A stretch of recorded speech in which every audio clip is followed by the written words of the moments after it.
Welcome to Tochi Stories. Please don't forget to like, subscribe, and turn on post notifications because it will mean the whole world to me. Now, let's get right into the story. Brace yourself. They used to call us the golden couple, the kind you'd see smiling in magazine spreads, shaking hands at fundraisers, ruling boardrooms with effortless charm. If only they knew what went on behind those glass walls.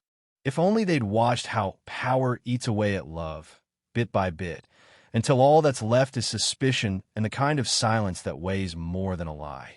Zara and Chaik, those were our names. Her tailored suits, his quiet confidence. Everyone thought we'd inherited the world. They said we made business look easy, like some fairy tale picked up right after the wedding.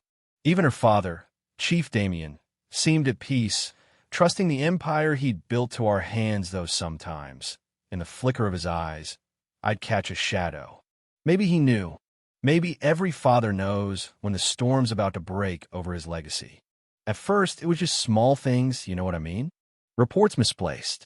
A staff member vanishing with a 2-line resignation. Money shifting in the accounts, like shadows slipping across the floor.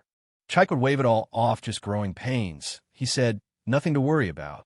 I wanted to believe him. God, I wanted to believe him. But that night, let me back up a sec. It was late, the kind of quiet where you hear your own heartbeat louder than the clock. I was in Dad's wing, reviewing some papers, when the alarm shattered the silence. I remember dropping my mug, tea splashing across the proposals, running barefoot into chaos. Guards wrestling a masked man to the ground. My father's nurse wailing that she'd caught him with a syringe poised over the old man's chest. Dad was pale, shaken, but alive. If that nurse had come a minute later. Well, you're smart enough to do the math. Next morning, panic hit the company like a tidal wave. Rumors, whispers, the share price nosediving. Chaik took command, always knew what to say in a crisis, you know? Cool as ice, promising a security overhaul, firing half the staff who might have seen too much. That's when I started to wonder, was he cleaning house or clearing out anyone who could challenge him? You'd think after a murder attempt on your father, nothing else could surprise you. But that was just the start. Every day after, Chaik grew more necessary. He took over meetings, charmed the board, comforted me when I couldn't sleep. I leaned on him harder because I had to. Meanwhile, Dad's warnings got sharper. You trust him too much.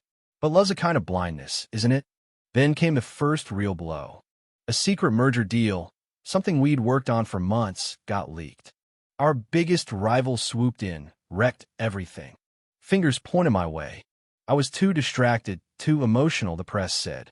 Chaik played the hero, always calm, always ready with a plan. And all the while, I never saw the knife he was twisting behind my back. The company started to unravel. Contracts lost, suppliers pulling out, morale hitting rock bottom. I barely slept, drowning in work and fear. I asked Chaik about missing security footage, just smiled, said the files got wiped during a system upgrade. The truth was, he'd already made himself untouchable. Behind closed doors, he was grooming allies to young board members who used to fetch his coffee, now hung on every word. He whispered that I was slipping, that the company needed new blood, vision, strength. Not that he had to say it outright. Seeds, once planted, don't need much water to grow. One night, after a board meeting, he brought up the idea of Dad stepping down. Just a transition, he said, for his health. The logic was perfect: compassion, duty, the weight of legacy. But Dad just laughed when I brought it up at breakfast. This empire wasn't built for children in suits, he told me. You don't hand over kingdoms to people who only look good on camera. Those words cut deeper than he knew. Still, Chaik pushed. He restructured departments, replaced my old assistants with kids who owed him everything. For innovation, he said. Staff adored him, the rags to riches story. Social media couldn't get enough. Meanwhile, I was losing my grip, one board vote at a time. You ever have that moment where the mask slips? I did. The second financial disaster heightened internal scam, not a rival this time. The audit was a mess, approvals faked in my name. In the boardroom, Chaik proposed we lead together. Not as rivals, but as partners. For the first time, I saw my father's eyes fill with bitter laughter. He thinks business is a fairy tale, he spat. And for once, I had no argument. It was all crashing down. My marriage, my company, even my sense of who I was. But the worst came after Dad's collapse. Slow poisoning, the doctor said. Deliberate. Someone close. The hospital turned into a fortress overnight. Chaik managed everything: company, staff, even the investigation. He played the loving husband, but deep inside, doubt grew roots. I started watching. Surveillance gaps, missing meds, staff acting nervous. Dad left cryptic notes: watch your circle, not who you think. It gnawed at me, the sense that I was circling a truth I couldn't face.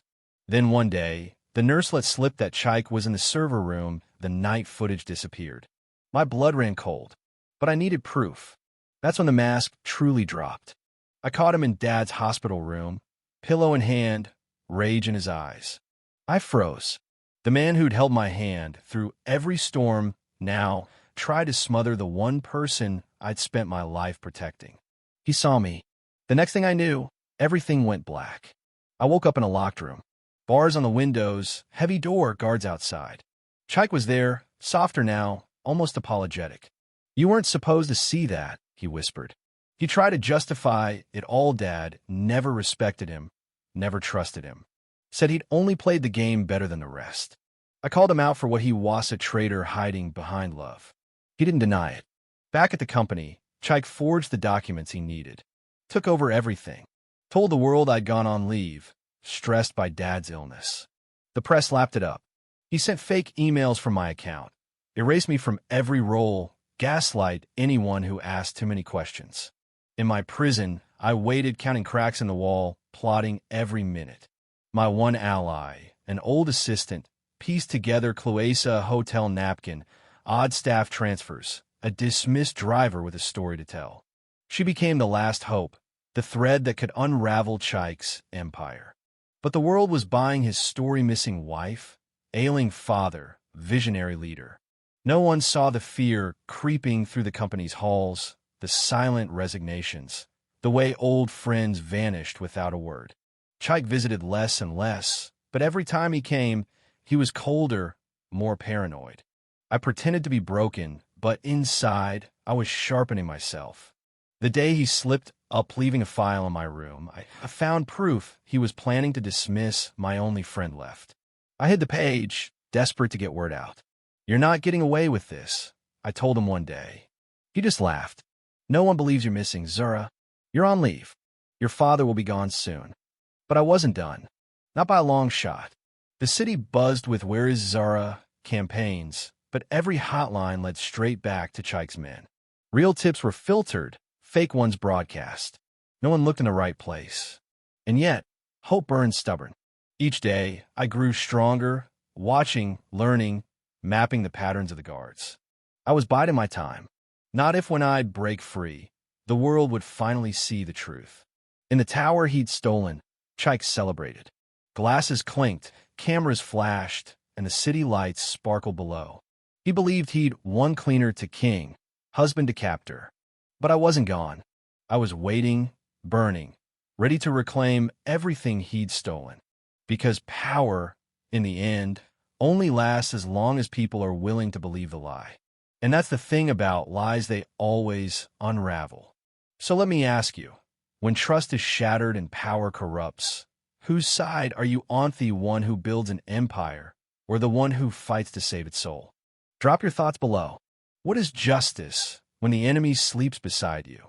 If you found this story compelling, don't forget to like, comment, and subscribe to Tochi Stories for more true life drama. Your voice matters, and I can't wait to hear what you think.